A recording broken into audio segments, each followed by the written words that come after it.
beer, rum, and rock and roll.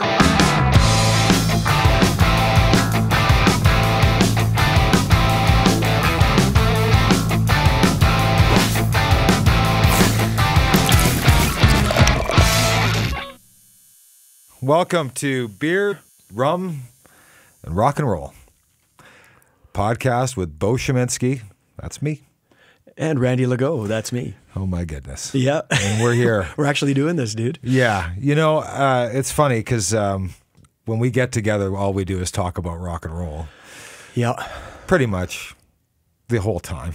Everybody just leaves. We pretend to be interested in other things, but it never lasts. No, we go back to rock. Yeah. And I can't remember, it was Natalie that probably said, Natalie's my wife.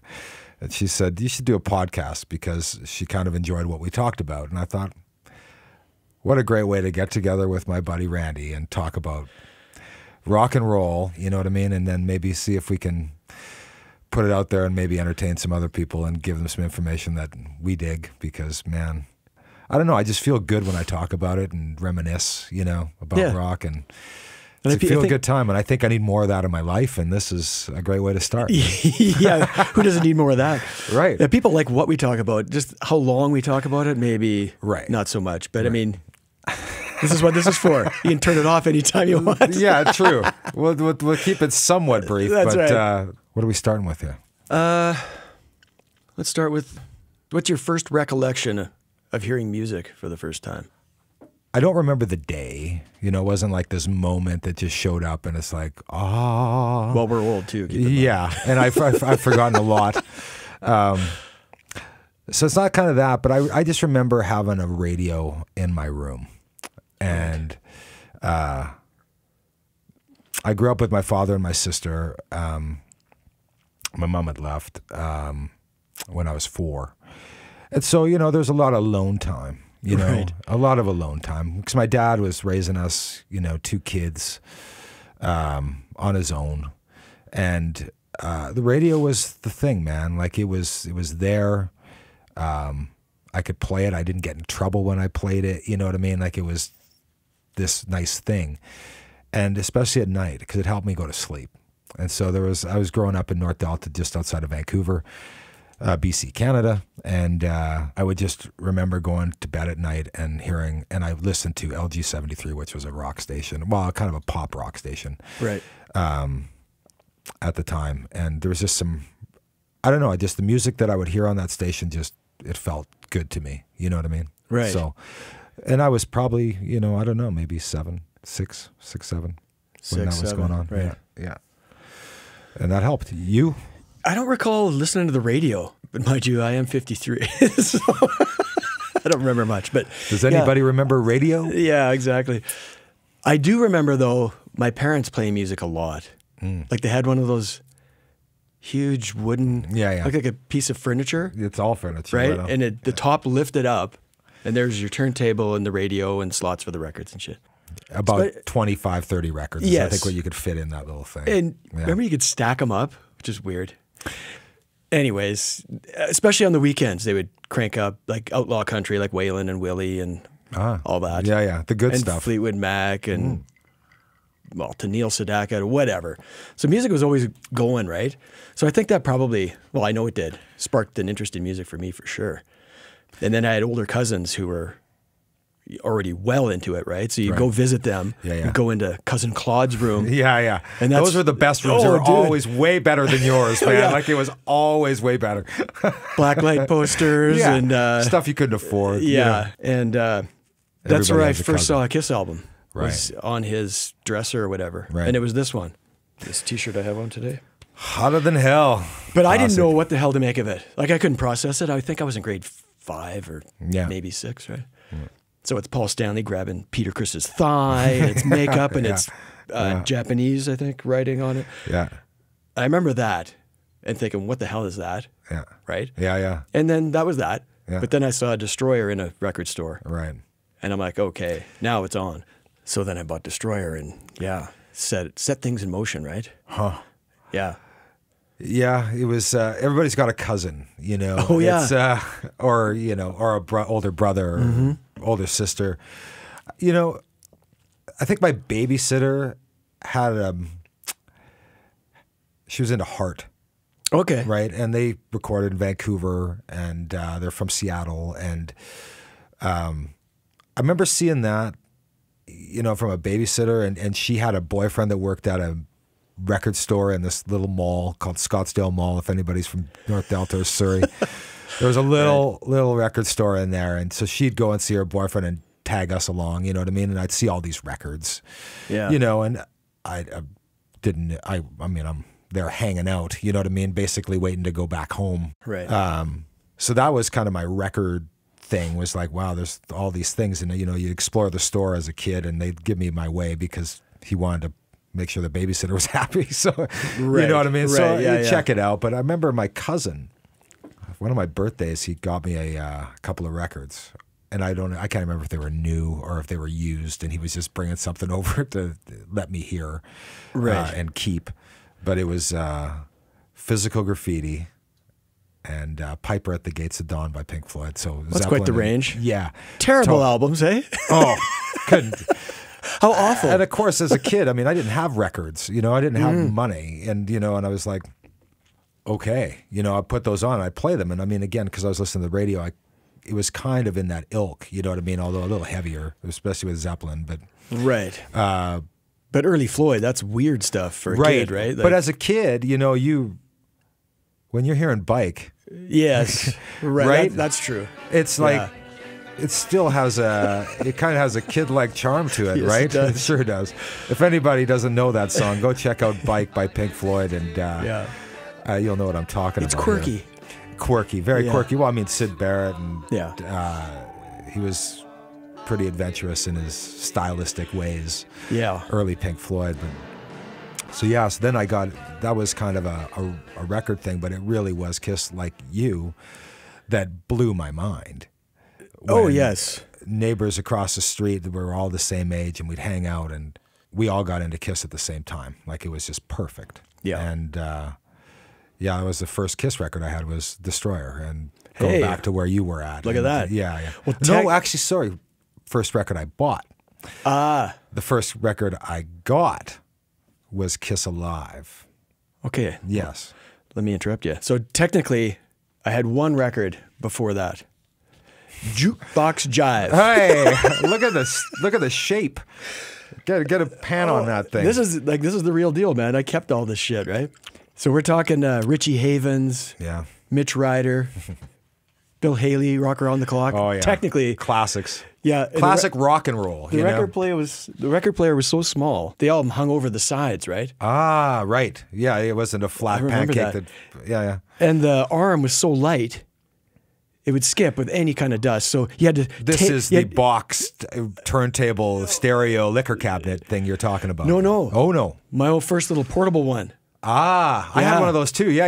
You know, it wasn't even as big as the record. In a case, you fold it up and walk away. Yeah. So it was so light, you had to tape a quarter on it, keep the needle on. Or an eraser. I remember using erasers for that. Anything with weight that wouldn't slide off. Like, I was always worried about coins, because coins with any not perfectly flat record and metal on metal would slide. You know what I mean? Erasers to me were the quintessential weight. You know what I mean? That's a good. I never break thought them of in that. half and make them lighter, whatever. Okay, this one. It's Randy's record hour. Canadian Mint. Oh yeah. So you got your BTO, which is another band I was way into. Yeah. It's all Canadian, obviously. Terry Jacks, Lighthouse. Season in the Sun. That's the one. Is that the one? That's the one, dude. Yep. The Poppy Family. You know what's interesting? Stan Peters' Wild Eyes, which is a great song. Yeah. Like, it's a rockin' tune. They had a couple of hits. If you look at this, the grooves on this thing, every song on here is pretty much chopped in half to get, like, how many tracks are on here. I see. Yeah, these are edits. Yeah. Like, look at it, man. Yeah. Like, look how short they are to get all that on there. There's how many songs on this? There's 11 aside, right? 11 aside. So they're just edit like Let It Ride. Just play at 33. That's right. 33 and a third. Yeah, right? Yeah. Stan Peters, does it do anything for you? There it is. Yeah. I remember that record. Oh yeah. Now we get into this though. Are these are the actual albums I owned as a kid. Right. This is it. And are we going in some sort of order here? Not really. Okay. These are just the handful of albums I could afford with paper route money. You know what I'm saying? I have I have the Mexican version of that, or a Spanish version of that. You know, you don't get this today. Look at that. No, I know. Right? You don't get Ted Nugent. Well, no one gets Ted Nugent today. Well, I don't get him. That's but what I I'm love saying. His music. Yeah, I know. I mean, that's another podcast. We can go into that. Yeah. I mean, is there who a better didn't love live him? album? I mean, come on, man. Look at that. I mean, that hair and that guitar. Oh. He just commanded the stage. He was like Tarzan up there. You know what I mean? Like just. And not everybody could play a hollow body Birdland. The feedback is insane, right? He could love that. wail on. I have a 335 Gibson ES 335 dot neck. I'll bring it out. I mean, it's a beast, that guitar, man. Well, the beauty of it is that the pickups and the hollow body, they interact with each other. Right. And it's getting these vibrations, and the feedback is just awesome. And Yes. that's what you love. To tame it If you is know another exactly, thing, right? Exactly, yeah. But there's something about it. There's such a nastiness, and I just love playing it. And it's light. It's hollowed out, right? So it's, you know, I got a 59 Les Paul VOS, meaning it's vintage original spec. It's a few years old, but it's Gibson gold top. Right. P90s. Beautiful guitar, yeah. Heavy. Yes. One big piece of wood. Yeah. Right. But the sustain, man. I the know. sustain. It goes on forever. Listen to that. Listen to it. You can still hear it. Yeah. Anyways, back to Nuge. Back to Nuge. Oh, yeah. Well, yeah. I love the Nuge, even though, he's in that category where I love his music, but as a person, there's a list. Ted Nugent, Kid Rock. We don't want, I know you hate Kid Rock, but I like his music. Well, not all of it, but anyway. Okay, let's Michael Jackson. There's a whole list where you got to separate it, right? Anyway. I love Michael Jackson. How about that? Yeah, I know. My wife painted a portrait. I know of that. she did. Yeah, she did. I mean, I love that. That's a great record. I liked Aerosmith almost as much as Kiss. Like, I remember buying this in LA when we were there as kids, our first trip to Disneyland. I mean, look at that. Yeah. Oh, man. We're going to Vegas for that residency, too, hey? I know. One last time. Yeah, who didn't have that record? Who didn't have that? I know. These are the originals, kids. These are like these are from back in the day. Look at how stored with love for centuries. You know what's interesting? How many tracks on there? 9? 8? That would be 8. 8. That's an album. Now, well, CDs kind of did this, but 16. Yeah. Right? Yeah, but they were but putting these half out a of them, lot. but half of them suck. None of these suck. Yeah. Right? You know what I mean? Well, no. They did write some great freaking music, and they could write it obviously well. Yes, they can change singers and still kick ass. Like this album is unbelievable. Yeah. David Coverdale was 21. Yeah, it's killer. Auditions for Deep Purple, 21 gets it. They're the biggest band in the world at the time. He's a kid. I mean, just he's wicked. an amazing singer, man. Okay, now we're getting to the good stuff. So this, yeah, the first 3 Kiss albums packaged in one, I wore it out, as you can tell. You can see the ring around it. Yeah. Like, look at it, man. But I just played these albums over and over and over. Yeah. I mean, so you can see the 3 albums that are in here. You got Kiss, Hotter Than Hell, and Dress to Kill, and all awesome. Awesome. They never sold. No, they never sold till this one. Right. That's the one. This is brand new. This is a Kiss released all their vinyl again. Right. I could tell by the gleam and sheen on the cover there. 180 gram. It's thicker. Yeah. But I mean, who didn't just stare at this stuff for hours on end, right? If you're a Kiss fan. You read those letters from Ace. Oh. And the Catman. Exactly. And you get this. Oh, yeah. I mean, what kid isn't going to dig that? Right. And that's the thing is that, like, you know, as a come kid, I mean, it was when we got into that, it was probably like 78. Probably 78-ish, you know. Well, this came out earlier than that. But I know, but when we were getting into it, and as a kid, you know, you're 8 years old. 77, I think I was. So I was 8 years old. Yeah. And these guys were comic book creatures playing rock music, and just everything about them, we haven't seen any of that. You know what I mean? Like, your parents, they listened to some good music. Yes. My father, love my father, but he just wasn't into music. Right. Fair enough. He had not a musical bone, didn't play an instrument. so there wasn't that around to appreciate. So when we heard about this, and I can't remember how, but we did, it was all consuming. Well, it was air everywhere. bands, Yeah. air bands. Yes. Like as a Yeah. kid, you're 8 or 9. Yeah. You're putting tape on your face, and you're getting your. Well, my buddies, they had a dad who was a carpenter, and he cut guitars shapes. Right. And I had a tennis racket.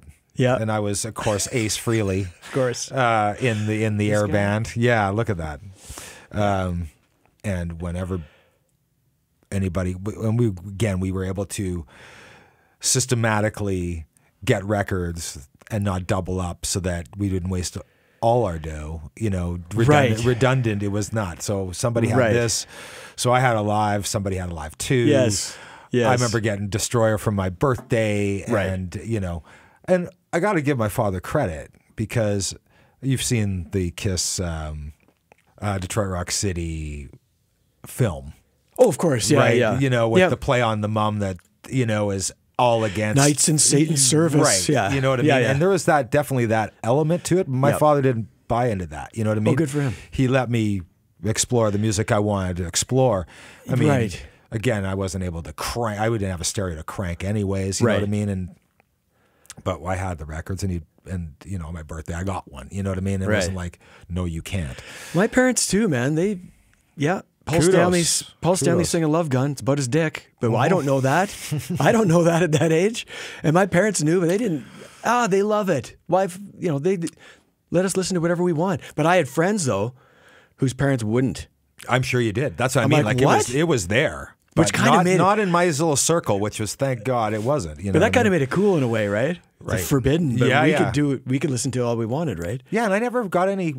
I only got the older cousin female. Right. It was Kiss. You know what I mean? Like, Well, the older ones didn't like Kiss as much. Zeppelin ruled, and right, or yeah. Leaf Garrett. Sean Cassidy. Yes, right. Yeah, that was we're it. showing our age big What was time. it? Rex Smith. Remember him? He was God, it was I do. all over the place. Yeah. Like that was their side. So you'd get that kind Yeah. of flack, but you wouldn't get the. I didn't get it from my father. You know what I mean? So, and thankfully, because I just loved it, and so did my buddies, and Right. we just got together, charged kids 10 cents, Yes. to come watch us air band the shit out of We these did guys. the same thing. My brother and I were pretty obsessed. He faded a little bit. I'm still a freak about it. Yeah. But our room we shared. We take turns like you guys did buying Kiss albums Right. because you don't need to. And I wish I would have taken a picture of our room at the time because I'm talking all 4 walls and ceiling, nothing showing, like no wall or ceiling showing. It was Kiss posters and pictures. Right. All the paper route money went to, you go to the grocery store and 16 magazine has one fold out of jean, you buy it. Yeah, yeah. Like it was insane, man. Maybe some Hot Wheels you'd buy, Yeah. but everything, all the money went to jean. Right. Like it was just obsessed, man. I didn't have money for posters. I mean, I was not even old enough to have a paper route. Right. You know what I mean? So there was Right. no posters. You're a but little bit younger. Except for, the ones that came in these kid magazines that, and Kiss was a course in there because the kids just lifted that band up. Oh, yeah. Like, for sure. And the music was great, man, for a while.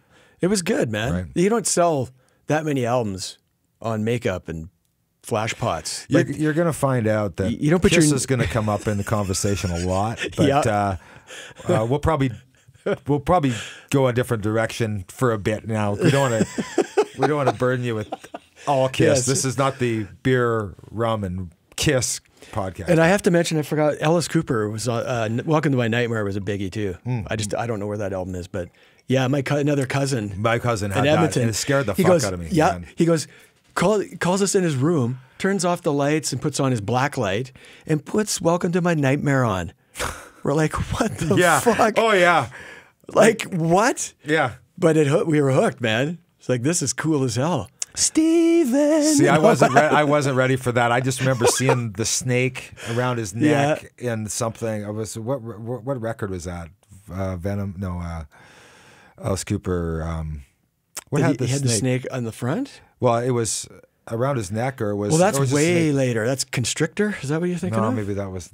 He had a snake. Didn't he have a snake back then? Oh yeah, Yeah. but not Oh, on the maybe it front was of just an a album. photo. Maybe it wasn't on an album. I don't think so. Yeah, probably not. Yeah. But Billion yeah, Dollar it Babies, just, it all just that. scared me, you know. But that's what was cool about it, right? Right. He had it going on. Like Kiss didn't scare me. Right. Even Gene spitting blood and all that didn't freak you out a little bit? No, we were pretty, again, comic books to that was... Alice was a little darker. Our Alice somehow I could see that. just seemed a bit off, you know what I mean? And again, a bit younger than you, I was just not quite ready for that. You have to know keep what rubbing that in, by the way. I mean? Yeah. Well, that's what Kiss wanted to do. 4 Alice Coopers, and they paired with like a Beatles vibe, not comparing Kiss to the Beatles. Don't go, Don't go crazy. But you know, everybody sang, and everybody had an individual. Who's your favorite member? And not every band had that going on, right? No. So they tried to pattern themselves after that, right? So, and I think it worked, obviously. Well, you know, a lot of thought goes into that, but Kiss, another day. We're moving on. Where are we going? What are we talking about? We got a little cheat sheet because we don't want to go off tangents because that's what we end up doing, and then it's Okay. we go down a rabbit hole we can't get out. People ask me this fairly regular. Well, you're that into music as a kid. Why didn't you pick up an instrument and fucking start a Why band? didn't you pick up an instrument? Randy? There's 2 reasons. So I took guitar lessons once. Acoustic. Keep in mind, I'm full bore into Kiss at this point. Yeah. Acoustic guitar. Right away, that sucks. Right. Yeah. Where's my Les Paul? Right. Right. What you've seen Yeah. everywhere else. I'm No on one's Ace got an Frehley. acoustic guitar. Yeah. I'm on Ace Frehley's guitar. Off to some gymnasium or something somewhere. Some other people. And, well, we're going to play Michael, Row Your Boat Ashore. Right. This is not cutting it. Oh yeah. Like I It's just the campfire songs, you know, acoustic guitar lesson just- 101. If they would have showed me Smoke on the Water on that acoustic, Yeah. who knows? I Yeah. could be in a band today. Yeah, yeah. This did not happen. So I just quit. I bailed. I know that's lame. And the other, It's not easy, man. Guitar oh, trust me, I guitar dabble. You're good at it. as a kid at that age and that time. Mm-hmm. Now they make acoustic guitars that are quite a bit easier to play than probably the ones you would have got at your local music store when your kid might have shown any interest or you wanted your kid to learn an instrument. Yeah, yeah. It's a little different time. But, Yeah.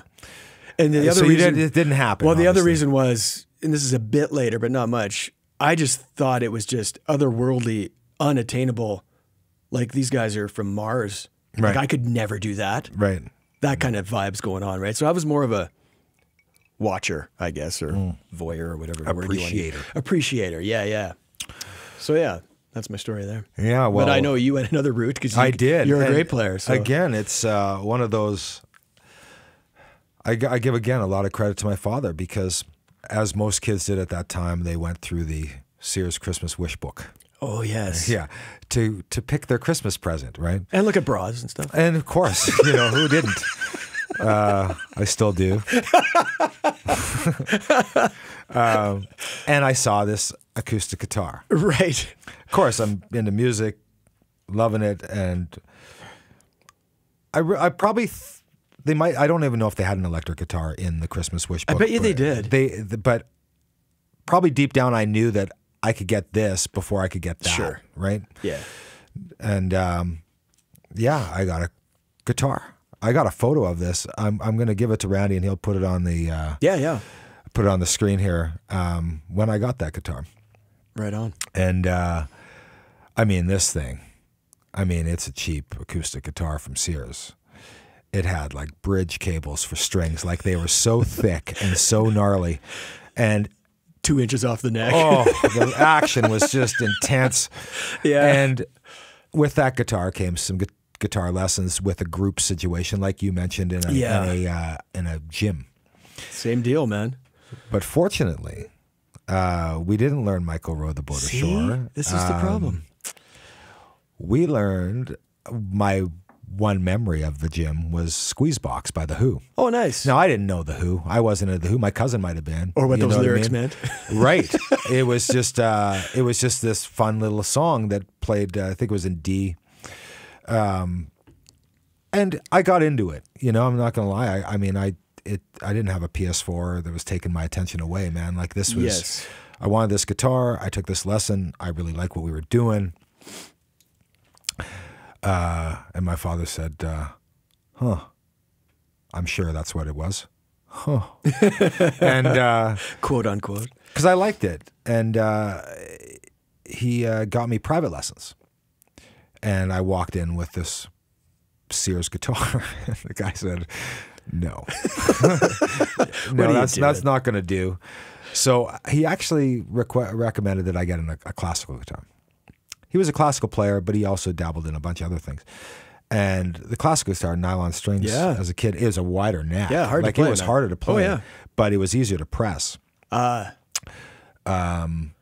his deal was 1 week you'd do classical, next week you'd do country, next week you'd do Beatles. So at this age, you're not dying to play an electric. This is okay for you. This was okay. Again, the electric, I don't know, man. Like I just knew that maybe I knew that this was not going to happen right away. Gotcha. Or that I was here. I was committed to the instrument at the time, and I really liked what I do. And I mean, of course, at nights I'd sit in my room for hours. You know what I mean? And honestly, just kind of not. I wasn't doing theory or anything and having to read charts and anything like that. It was chord based at the start. Classical was reading a bit of music, but it was more about developing the ear too. And so at night I'd play a lot without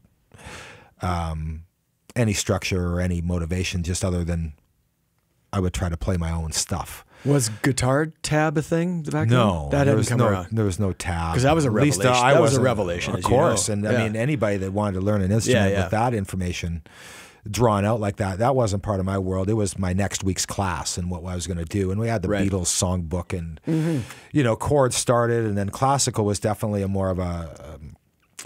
more intricate process. You know what I mean? You're using multiple fingers. You're not just using the pick and strumming, right? And you're lining them up with the other fingers down the neck, and it's becomes a dexterity kind of process and challenging. But I loved it, man. Well, it's a great foundation, obviously, to do it that way. Yeah, and I just to give all the props that my father would let that happen for me, and that I got a number of years with this instructor, and he was great. So, it has a lot to do with that. That wasn't my experience, that's for sure, yeah. And I hear that a lot. That's awesome, man. I hear that a lot, man. But I mean, I quit, though, so it's on me, right? I mean, if I could have... Well, I'm dealing with that with my son, you know what I mean? Okay, again, this is informational podcast, but I mean, if any dads are out there that got kids that, are fighting you on the music thing, my son, I got him in piano. I didn't want to put him in guitar right away because I got a million of them around, and I'm thinking... Hey, let's get them a foundation on something that I don't know that well. Yes. And get the theory and all that, just kind of young when their minds are so impressionable, and you know what I mean? And then, I think the guitars will show up for him later, but fight the good fight. Parents out there, if your kid is complaining about going to piano practice, it's not up for discussion in our house. You know what I mean? That's just going to be the way it is. Well, you've read this as many times as I have, whether it's Eddie Van Halen or whoever, their parents made them play piano, and when they look back, thank you. Totally. Right? So you just got to fight through it. I've read that a million times. It's a hard fight. It is probably one of the most challenging things as a parent. You got to wrap kid. their knuckles with something, man. Well, that's the way it used to be, right? Bring out the belt. You got to get a little more hands-on. I'm not recommending that, but it's definitely you got to stick to your guns because they're going to fight you on it, especially in this day when they got all the outside distractions of video games and whatever else they might be into. But that's a killer. Just stay strong. You know what I mean? And just hope that they, stick with it because, man, it's a great thing to carry on with the rest of your life. And every year goes by, you got this. And I feel bad for you in some ways that you don't have it. But what you do have is a love for music. Oh, yeah. Which is, I mean, if I'm here, this is the bottom and I'm about here. Randy's about here. Yeah, as regards to the wealth of information and how you immerse yourself with all that it is. This brings us to my... Let's go down the map here. Let's follow next topic, your first concert. So let's... get into rock that. Concert. Let's qualify rock concert because I probably would have saw something somewhere. Mine is is Canadiana, like you had that record there. That's pretty typical, yeah. And it was, I think I raked a couple of yards down the street in the fall to make enough money to buy a ticket for $16. Or was it that high? It might have been 12. I don't know. It was under 20 yeah, for right. sure, right? Yeah. And it was Toronto, and it might have been the Head Pits. I can't remember if they were both there. They've got great songs, yeah. Yeah. And I mean, as a kid, and I was, I must have been 12 or 13. Right. And we just moved to Calgary. And I would assume this would have been at the Corral. Yeah, I'm love pretty the sure. Corral. Yeah. And you're 13, so your hormones are raging. And you got Holly Woods, Yeah. lead singer of Toronto, in spandex. Right. Tight spandex. Toit, like a toga. And, that hair and that lean body, and you were just, and she could scream. But that was my first concert, and I mean, it was as a young boy and a hot singer screeching Easy. rock and roll. I'm good. You know what I mean? The money was well spent. Carry on. Your concert is what? Your first concert? Yeah, Rock concert. I'm going to probably top that. Well, not probably. I'm going to annihilate that, actually. All right. You got to start somewhere, man. You got to start somewhere. I was just lucky. But I was a little older. I was in grade Of course. This is the thing. 11, Right. which seems late, but we'd moved from the Okanagan to here, big city. And I know I missed a couple good shows, which haunts me to this day. But anyway, 81 at the Corral, Van Halen, Fair Warning tour. Yeah. Yeah. I remember seeing that record. Go ahead. Tell me about the concert, then I'll talk about the Okay. record. Here's what I recall. And I recall, I've been to a lot of shows, as you know, and I don't remember all of them, but I remember this one pretty good just because it was so impactful, right?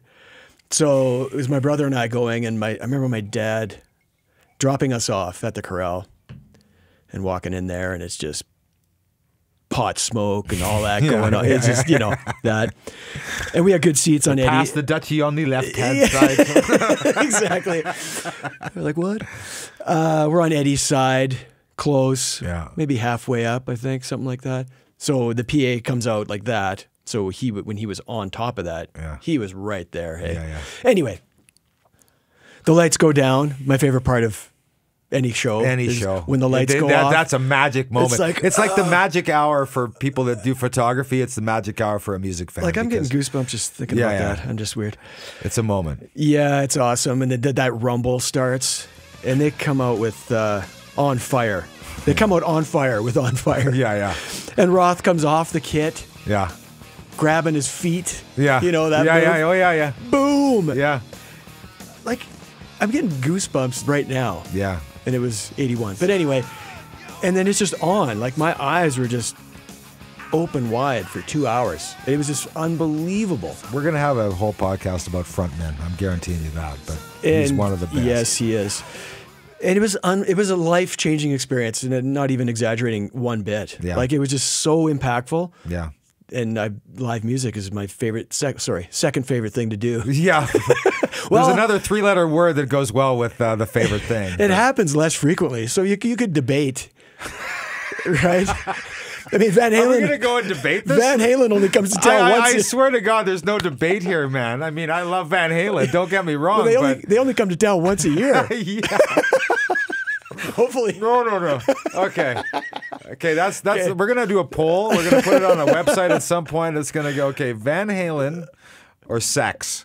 That's how much I love concerts. But yeah, that was just unbelievable, right? And then that led to a string of shows at the Corral, which were all fucking phenomenal. But I remember Van Halen, that record, when I was in Vancouver, because it was probably 80. What year was that? 81. 81? Mm-hmm. Did that when that came out? Mm-hmm. So it was 81. Yeah. So this is the year that I come back to Calgary. So this must have been in the winter of 81. And there was a record store in this little strip mall as I go past it to go home after school. And I remember walking past it, and I saw fair warning posters plastered all over. Yeah. You know, the guy obviously at the music shop loved Van Halen. And I just remember, and they had speakers. Maybe the door was open. Maybe they had speakers outside. I can't remember. But I just remember hearing Mean Streets. And I'm a guitar player at this point. You know what I mean? Yeah. And I hadn't really got into Van Halen yet. Like, it wasn't part of my world. You know what I mean? As far as...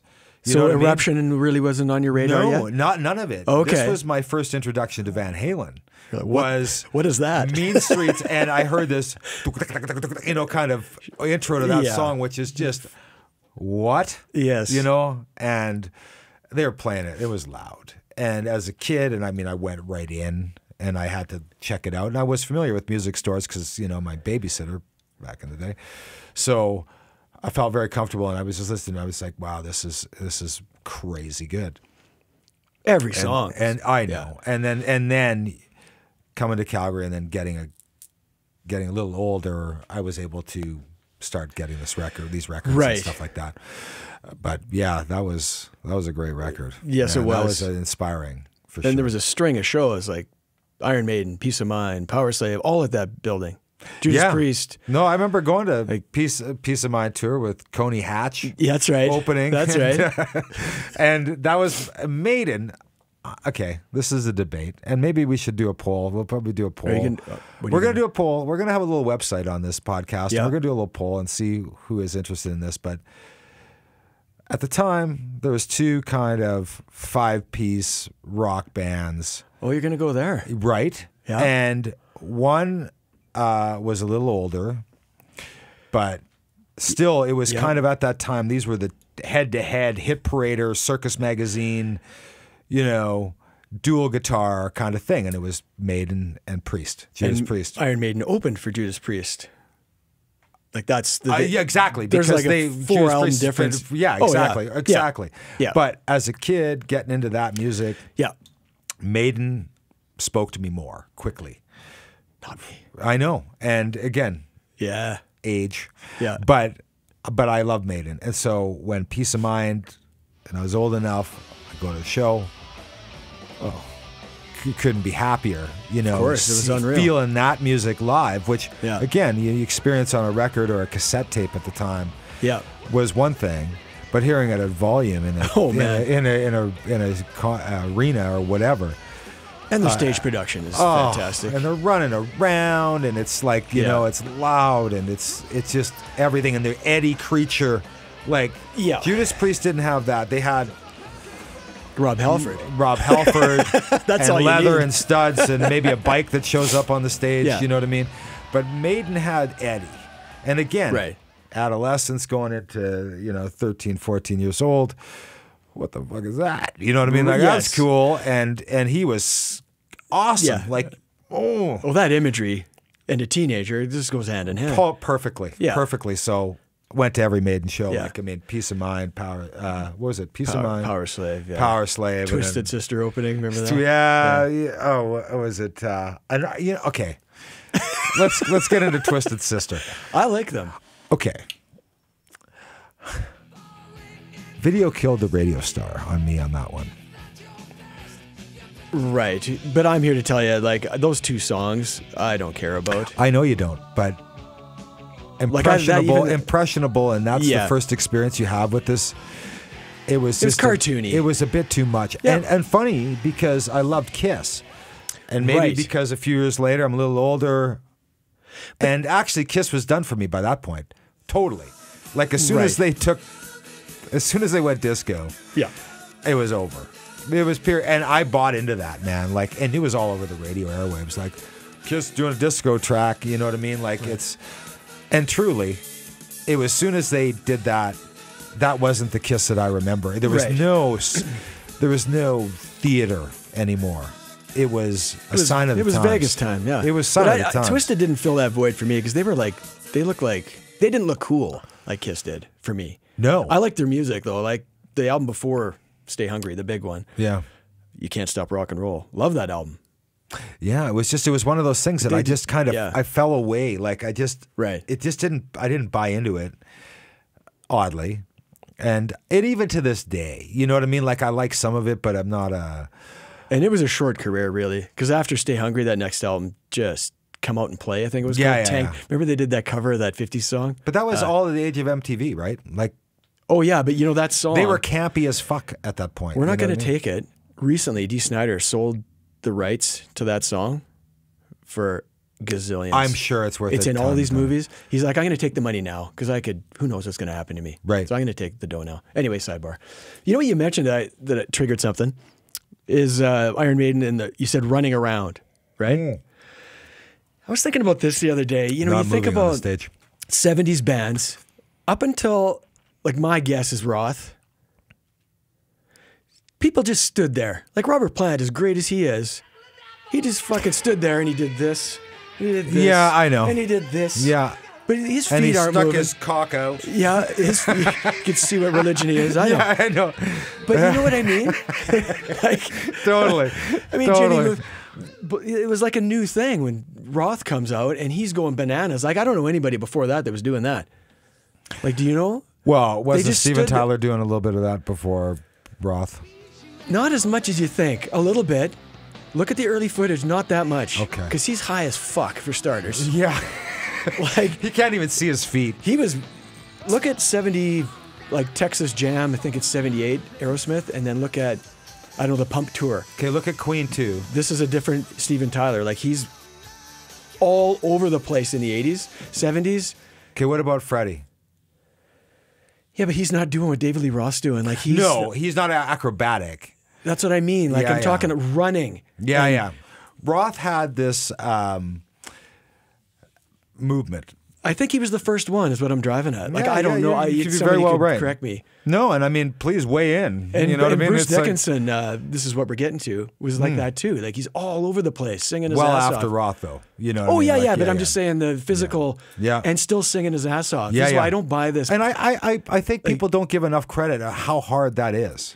Exactly. Like, I don't buy this pop music thing where, he or she has to lip sync because they can't dance like that. We don't want to hear them breathing. Well, they can't sing and dance. Yeah. Exhibit A, B, C. These guys run their asses off. Yeah. And it sounds even better when it's that way. You know, live experience, you just get caught up in that moment. And honestly, I don't remember taking my eyes off the stage when any good show is like, okay. And when there's something going on, perfect. And that's the same thing with Maiden at that time. Yes, they were awesome. Bruce is running around. Guitar players are crossing stages. Yeah. You got Eddie coming up out of the wherever. You know what I mean? Like, it was full on. Never seen that. Yeah. You know what I mean? And totally committed to the experience. But defend my boys, no pun intended. Defenders of the Faith, Judas Priest, that stage was crazy too. Had that medallion creature thing. And again, I avoided it. Why do you avoid that? That was awesome. Not avoid it, but it was like Rob Halford. I didn't have a whole lot of dough, so I couldn't. Oh, I see. You know what I mean? Like, yeah. Maiden, I'd go to see it. You know what I mean? If Judas Priest was in town, you missed out, man. I know. But Rob Halford, we're a product of what we have available to us, right? And I'm like, I know. I didn't have the money bags, you know, giving me the dough to go see shows. I didn't have a job. You know what I mean? Like, I had a paper route for a little bit, but I don't know where I got my money. Yeah. But anyway, and so this leads me to I got a bit of a Judas Priest story. So that tour at the Corral, there's a door leads to the outside. It's right street level, kitty corner from the Dome, and all the bands come out of there, right? So I'm hardcore, waiting at that door. The bands come out that door, right? So out comes Judas Priest. Oh, yeah, right. Okay, yeah, right back to the Corral. The whole fucking band comes out. Yeah. I'm like, what? Right there, right beside you, which you'll never see today. And there's a guy with a Harley there. I remember this. And Halford goes over to talk to him. Like, these guys are super nice. They're talking to everybody. But there wasn't 100 people there. I bet you there was 15 fans hanging out. I don't know if people just didn't know. And Halford's drinking a beer out of like a pint glass or whatever. Finishes it, gives it to me. This sounds lame, I know. No way. But he hands it to me.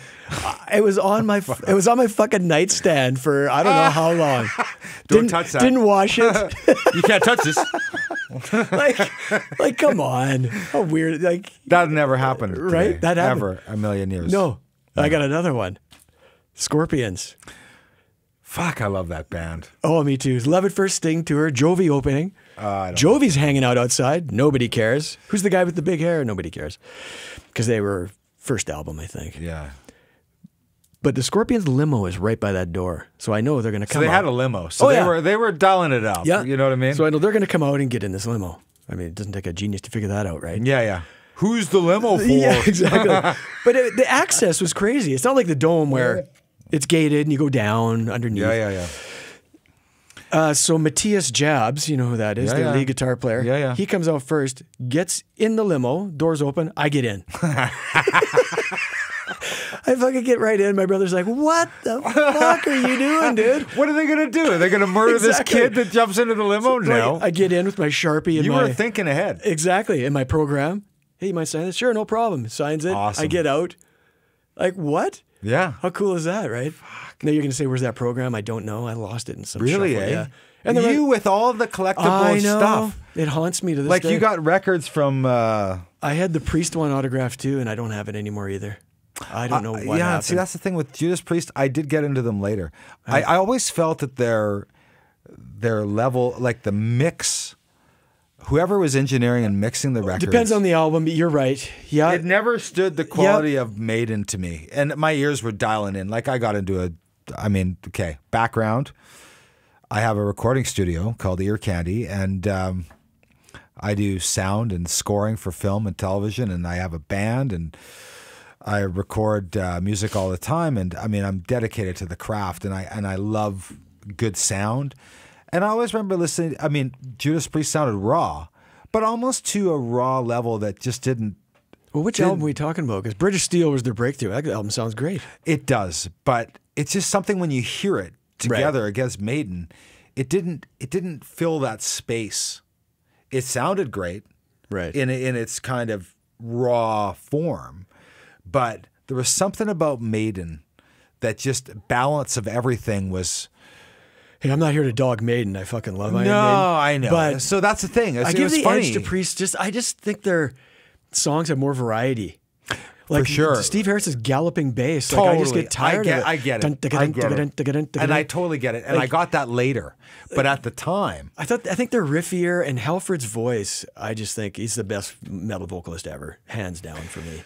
It's tough to compete with that stuff, right? Like I still get moved by new bands and new music, but not on that level. Not on the same level. And maybe that's just an age thing too, right? It's not new to me anymore. I've seen it and fucking heard it all. That's part of it too, I think, right? Sure. But I think it's hard to compete with that, I think. But there's nothing wrong with hoping that there's going to be bands that are going to see the value of creating original works with those type of instruments. Loud guitars, big drums, heavy bass, and a singer that captivates and energizes you. And rather than, I don't know, it's missing, it's lacking on the same level as it was when we were kids. And so it's an older art form too. I mean, it's a lot of things, but yeah, I agree with you. 100%. But there's nothing wrong with it being here in the now. No.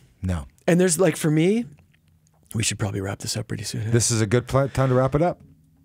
Here's what I don't get. I'm almost done my rum. Here's what I don't get. Like I listen to, from the time I started listening to buy music, and today, I still listen to all that stuff. Me too. There's only one band I can think of off the top of my head that I was into briefly that I'm not into now, and that's Bon Jovi. Like I jumped on that slippery bandwagon for a year or two. Now I can't listen to it. I listened to it for the girls that liked him, sure, but that's about it. But other than that, because you hear people say that though, right? Actually, I didn't mind Runaway. But I mean, yeah, I don't mind a couple songs, but overall, I can't really do it. Yeah. But my point is, I hear people. I'm reaching. Yeah. But Bon Jovi sucks. No. I hear people our age say, "Oh, I used to listen to that," or I don't listen to that anymore. And I just think, why? If you liked it, it's like they think you have to be doing certain things at a certain age. Wrong. Fuck that. Yeah, totally. And this is a testament of why we're doing this. Right. Exactly.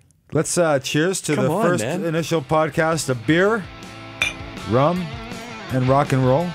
We're going to continue the conversation, guaranteed. Hope you enjoyed it, and we'll be back next time. We'll get better. Cheers. Cheers.